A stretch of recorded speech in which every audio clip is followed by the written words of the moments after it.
Okie dokie, kiddos.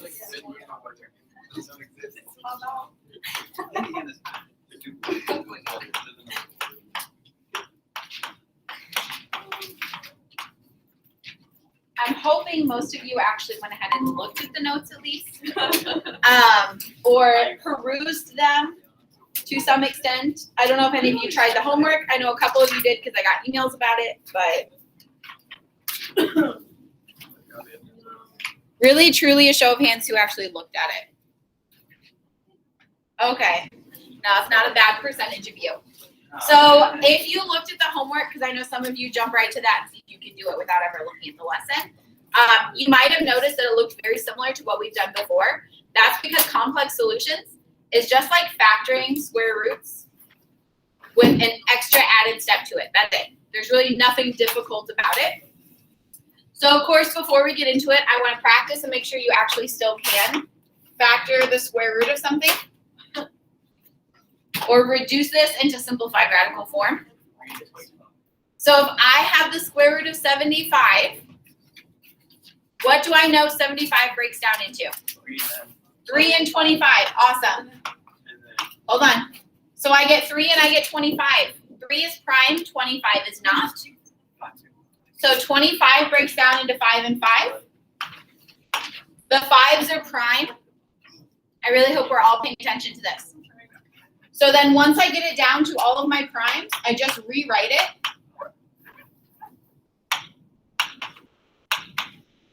Once I have my prime factorization written, I like to group like terms together. Do I have any identical numbers? Yeah. Yeah, a 5 and a 5, which I can rewrite as 25.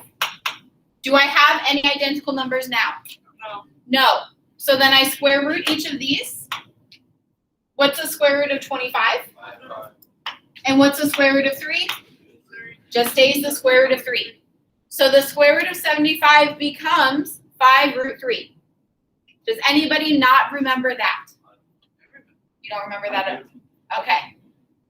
So complex solutions is just one extra step.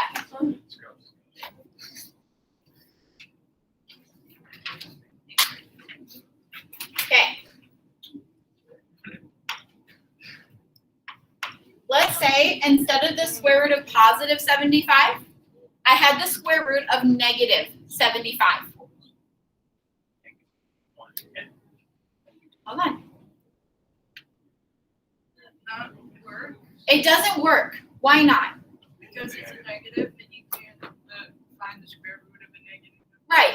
I don't know. There are no two numbers that I could multiply together that are exactly the same that are going to give me a negative answer. So this is technically insolvable if you think about just our number system.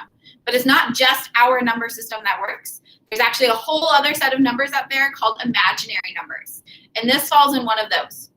So looking at it now, there's nothing I can do with it. So I actually want to separate this. So this is going to become negative 1 times 75, all under the square root, right? So I just separated the negative and the 75 from each other. This allows me to rewrite this as the square root of negative 1 times the square root of 75. I know how to reduce the square root of 75. We already did it, right? It's going to be 5 root 3. But what am I going to do with the square root of negative 1?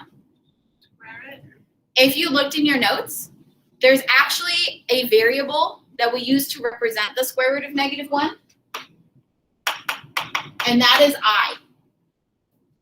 So somebody with way more time than us and way smarter than us figured out that there is actually something unique and important about the square root of negative 1. And to simplify it, we're just going to use an I to basically take the place of that square root of negative 1 because we don't like it. This I then just stays with the square root of 75 sitting out front. So then I replace that negative 1 with an I. And I now have I times the square root of 75. And then I reduce the square root of 75 just like I did before. So I break it down into 25 and 3, break the 25 down into 5 and 5. And eventually, I'm going to have I times 5 times the square root of 3. What?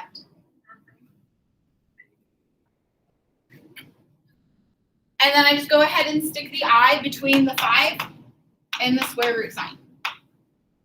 So that becomes 5I root 3. So anytime you have a negative inside the square root, you can put an I out front, and the negative goes away, and then we just simplify it like normal. Does that seem overly complicated to anybody? We're going to do plenty more examples, don't worry. This was the same thing as yesterday. Yes, exact same thing you did yesterday. We're just continuing it to make sure everybody understands. So this is all like one problem? All one problem. This whole part right here. All one. There's actually 2 examples of that? Yes, we've done 2 examples now. Alright. Okay, let's do another one.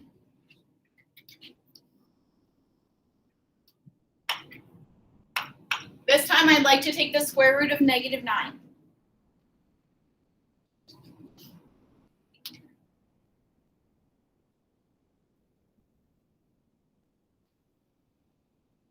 Grant, what am I going to do? Because I definitely can't take the square root of -9.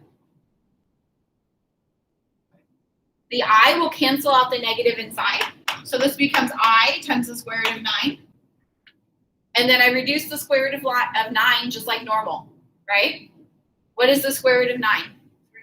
3. So this just becomes 3I. Is anybody super duper confused by any of that? Are we okay? Is the I confusing anyone? It just means 1, right? It just means a -1 technically, but yes. I'm going to give you one, of course, to do on your own, and then we will continue on with the rest of this lesson. So the one I'd like you to do on your own is a square root of -288. On your own, I would like for you to simplify that into simplified radical form.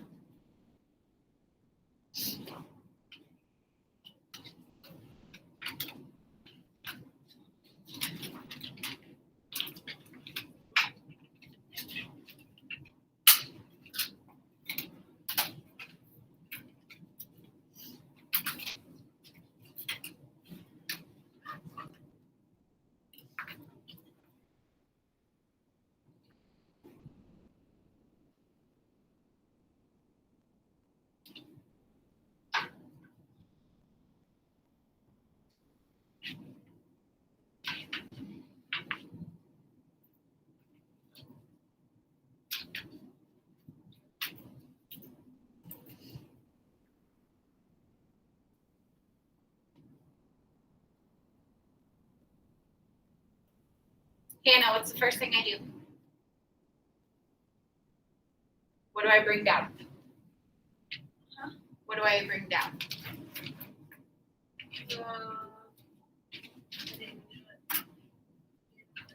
Okay, well, as I'm looking at this, what's the first thing I don't like that I can fix?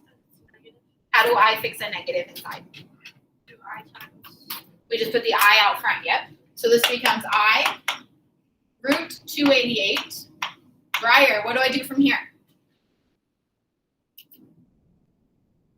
I don't really know what you can call it. Factor tree, right? So we break the 288 down. What did you break it down into first? Nothing, 'cause I wasn't really sure, like, how I Okay. was going to that number. Okay, well, the first thing I notice is that it's even because it ends in an 8. So I can always divide a 2 out. And using our calculator, I get 2 times 144. Right? Yeah.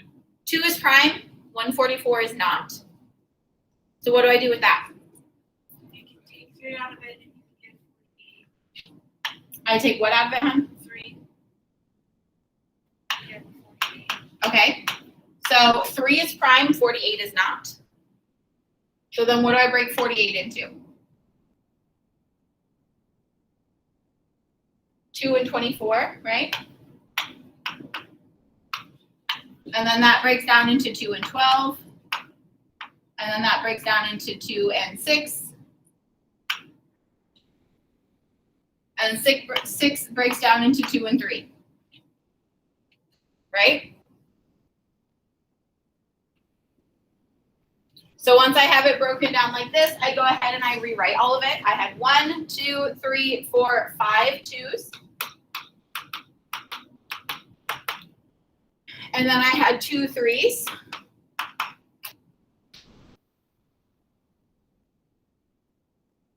So then I start identifying matches. So I have one match of 2s that become a 4. I have another pair of 2s that become a 4. This 2 is by itself. And then I have 3 and 3, which becomes a 9. But then I have a 4 and a 4 that I can make into a 16. I'll bring the 9 out front. And then I have the 2. Nothing else can go together, so I square root all of these. What's the square root of 16? What's the square root of 9? And And then the square root of 2 just stays the square root of 2. I brought the 9 in front because I knew it'd come out to a whole number, Briar, and I didn't want it after because I didn't want to confuse myself. But it really doesn't matter. Okay. And then I can go ahead and put whole numbers together. 4 times 3 becomes 12. So I get 12 root 2. Is this my final answer? No. What am I missing? The I needs to go between the 12 and the square root. So this becomes 12I times the square root of 2. And then we're done. Anybody super duper confused by this? No, there's more. This is just part 1. There's more to this. There's not really more with the I, now it's just applying it in different ways. Ready to get a calculator. Okay. Anybody confused? Anybody lost completely? Okay, we're just gonna do kind of like one more part to this because I don't want to overwhelm you in one day. We're also probably gonna take Thursday to work on this, just so you guys know. So this next part is called rationalizing our denominator. I know it's a lot of big words, so it sounds really scary, but it just means we can never have a square root in the denominator, so we need to find a way to get rid of it. This is still part of the same set of notes, though.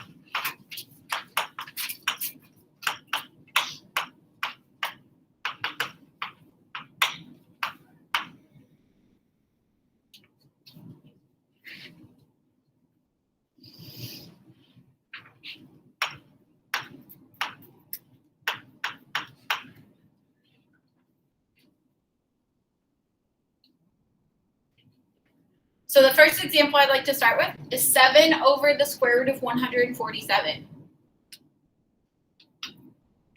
The instruction here will be to simplify. This simplification means I need to eliminate the square root from my denominator because it's never simplified when we have a square root down there. The only way to get rid of that square root is to multiply that entire fraction by that square root over itself. So this is what I mean by rationalizing. So I'm going to now take that original problem I started with, and I'm going to multiply by the square root of 147 over the square root of 147.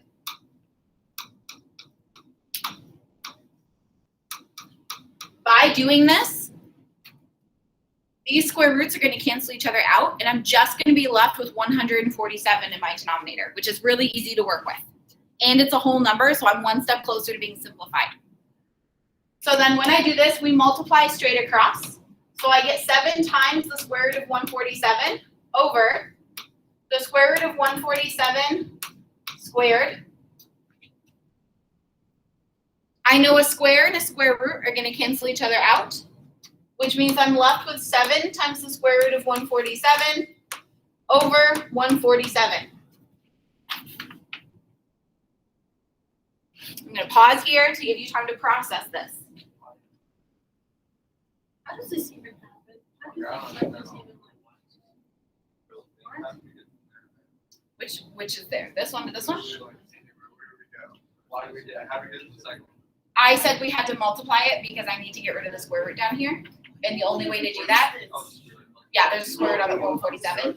So the only way to do it is to multiply it by itself. So what I do to the bottom, I also have to do to the top. Yes, because it's this times itself. And then the square and the square root cancel each other out, which just leaves 147 on the bottom. Okay? Why is this a thing? Because somebody decided it was. Okay, we are not finished. However, I have the square root of 147 in my numerator. I can reduce that. I can simplify that farther, can't I? So we take that 147, and I'm going to do a factor tree because I know how much you guys love those. So when I break it down, what multiplies together to get 147? 3 and 49. 3 is prime, 49 is not. However, what do I know about 49? It's divisible by 7. It's a perfect square because it's 7 times 7. So I could break it down farther, but I'm not going to because I know that's a perfect square. So this is 49 times 3. Those are not the same, so then I go ahead and square root each of those. The square root of 49 is 7, and the square root of 3 just stays the square root of 3.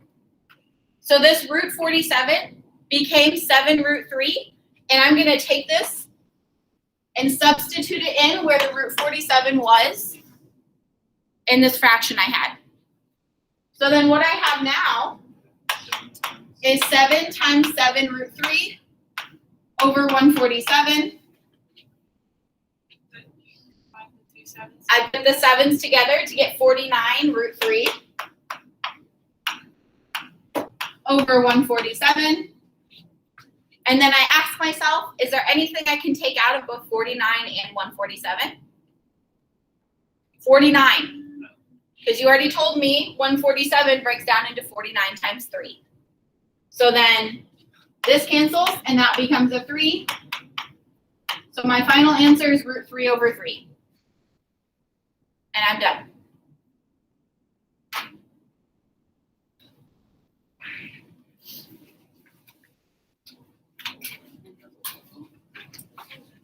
That is a lot. I know it is a lot. The more you do it, the easier it gets, I promise. Huh? That's what I've been saying. Because I divided 147 by 49. Because I took it out of top and bottom. We're trying to simplify it. We're not trying to find anything. I know, we don't like. I know. Don't let it discourage you. It's just one little piece. Okay. We're going to do another example. I personally think ones like this are the hardest ones. For the most part. Okay. Are you guys ready? Let's do another one. Are you still trying to write, Brian? So no, I'm trying to be ready. Okay. Well, as long as you're trying, that's all I can ever ask of you.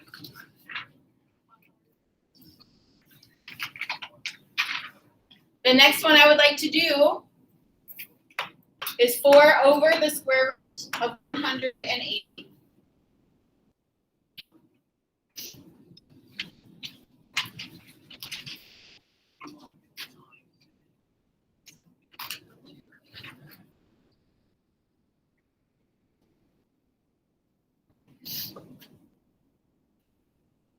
What's my first step here? Multiply the top and bottom by that denominator square root, because that's what I want to get rid of. So I multiply that into both the numerator and the denominator. When we multiply fractions, we multiply straight across. So I end up with 4 times the square root of 180 over, what happens when I do square root of 180 times square root of 180? It just becomes what's inside that square root, which is 180. Now what do I do? Factor tree the 180. Factor tree the 180. What multiplies together to get 180? 2 and 90. 2 is prime, 90 is not. That breaks into 3 and 30. 3 is prime, 30 is not, so I get 3 and 10. And then 10 becomes 2 and 5. So then my factor tree is 2 times 2 times 3 times 3 times 5. I'm going to pause here and give everyone a chance to catch up.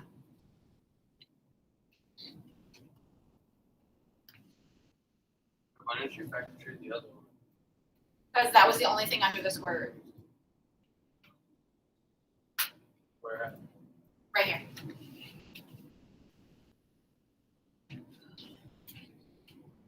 Oh, I see.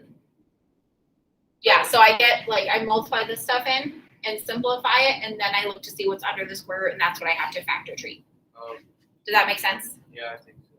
Were you asking why I didn't factor tree the 4? Or, No, I mean the other question, journal, I said that I can cancel out. Mhm. That's yeah. Okay. As I'm looking at this, are there any matches I can put together? The 2 and the 2 become 4, the 3 and 3 become 9, the 5 is a loner by itself. There's nothing else I can put together, so I square root all of it. Square root of 4 is 2, square root of 9 is 3, square root of 5 is square root of 5.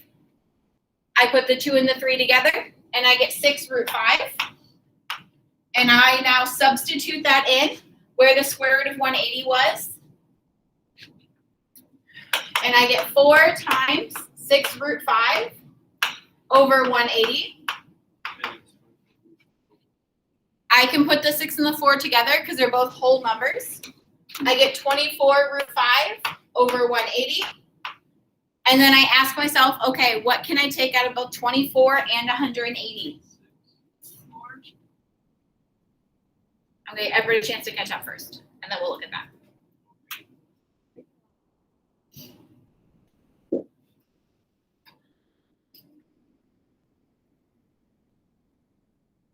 Okay, what can I take out of 24 and 180?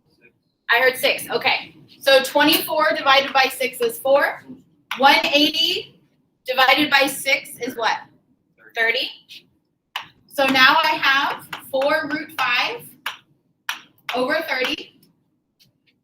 Is that reduced all the way? I can still take a 2 out of both 4 and 30. Sometimes it takes a couple tries. So I take a 2 out. 4 divided by 2 is 2. 30 divided by 2 is 15. And I end up with 2 root 5 over 15. And then I'm finished.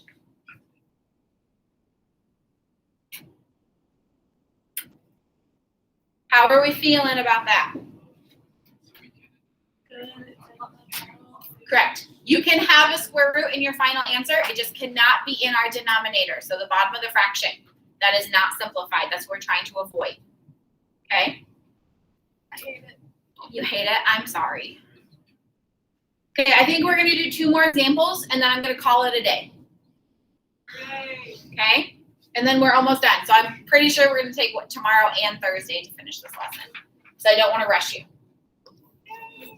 Next example. 2 root 10 over 9 root 3. Oh boy. That's okay.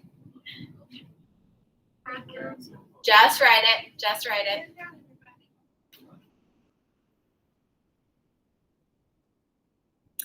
Okay. So this one's a little bit different because on the previous problems, first of all, I didn't have a root in my numerator. And I only had a root in my denominator. Here I have a number and a root. It still works the same way. I only want to get rid of what's under the square root in the denominator. So what's under the square root in the denominator? The 3. So I'm going to multiply root 3 into both the numerator and denominator of my fraction.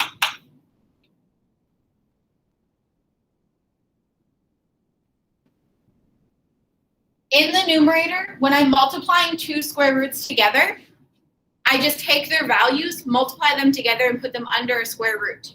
So what's 10 times 3? 30. So this becomes 2 root 30 over, I have the 9, but then what's root 3 times root 3? Just 3, right? Because the square roots cancel each other out. And I'm just left with what's underneath. You could also think about it as 3 times 3 becomes 9, and the square root of 9 is 3. It works the same way.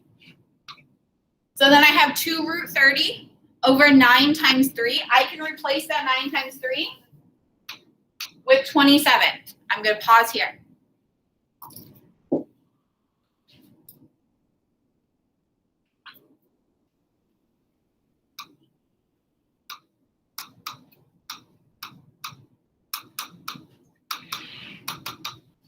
For anybody who is confused.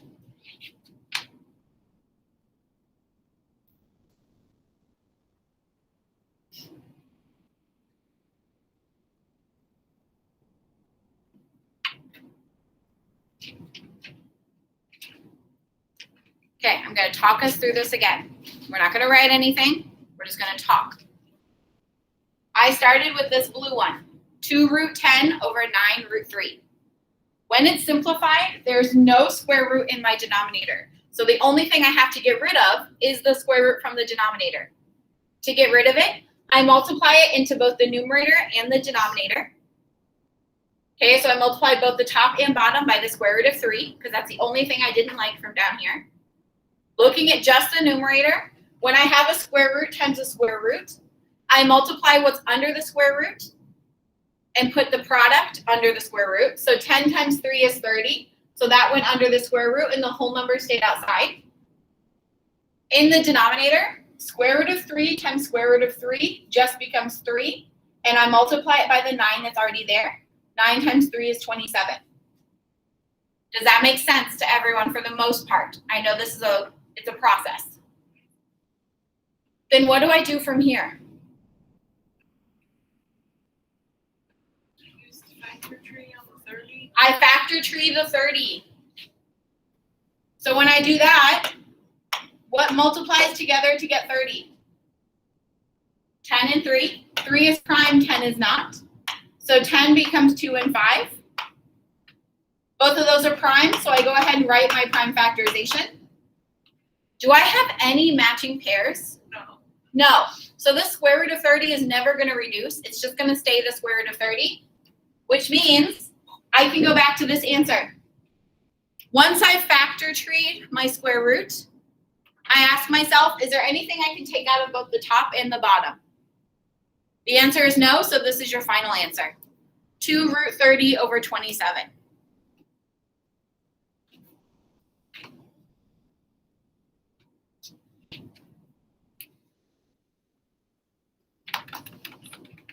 How are we feeling about this? It's a lot. I know it is. I'm not expecting you to just magically understand it right now.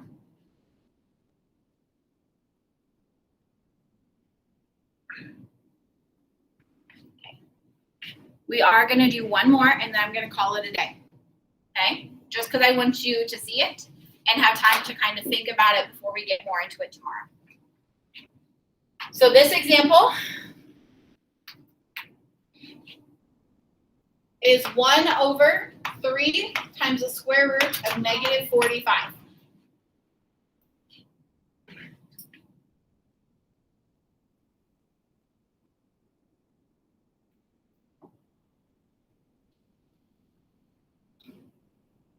Emily, what do I not like about this problem? Okay, the negative and the fact that it's under a square root, right?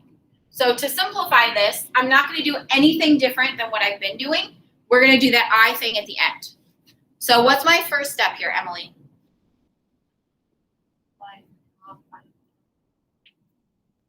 The top by what bottom?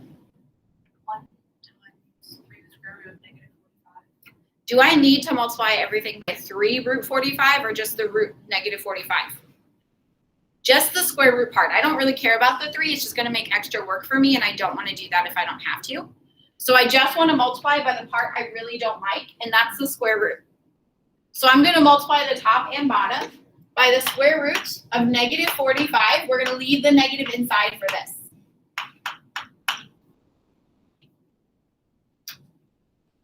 When I multiply the numerator, that's really easy because 1 times that is just that.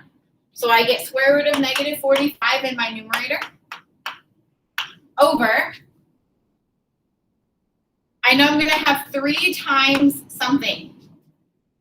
What do I get when I multiply the square root of 45 times the square root of 45? Or sorry, square root of negative 45 times the square root of negative 45. negative 45. Because this becomes 3 times the square root of negative 45 squared. The square and the square root cancel each other out, leaving just what's inside the radical. So I know in our head a negative times a negative goes positive, but I wasn't really multiplying the negatives, I was just multiplying the square roots. So then this becomes 3 times negative 45. I want to go ahead and reduce that just to make it a little bit easier on me. So I have the square root of negative 45 over 3 times negative 45 is what? Negative 135. Am I finished? No. What do I still have to do? I have to simplify that square root in the numerator. What's the first thing I'm going to simplify here, Grant?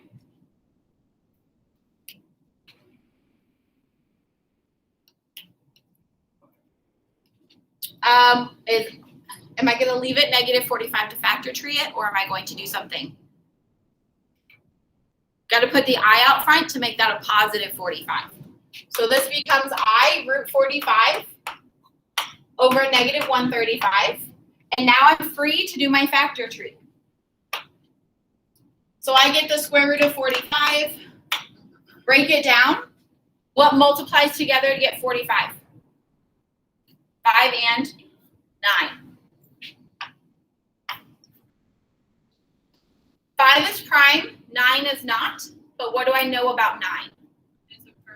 It's a perfect square, so I'm going to leave this as 9 times 5. There's nothing to put together, so I go ahead and I square root each of those. What's the square root of 9? 3. What's the square root of 5? Square root of 5. Say square root of 5. So I'm left with 3 root 5, and that gets multiplied by the I that's up there. So then my overall answer now becomes 3I root 5 over negative 135. Am I finished? Figure out what goes in 3 and negative 135. Right. The last step is always to simplify your whole numbers. So is there anything that comes out of 3 and 135? 3. There's not a whole lot of options to choose from, so I would just use my calculator and try 135 divided by 3. And in fact, it does work. You get 45, but it's going to be a negative 45. So I'm left with I root 5 over negative 45. And then I'm finished. Again, that's where we're going to go ahead and stop today. I think I've thoroughly fried all of your brains, and we will finish this up tomorrow. Okay, but you should be able to do some more of the problems on your homework, or if you haven't even looked at the homework yet, now's a wonderful time. Wonderful. Okay,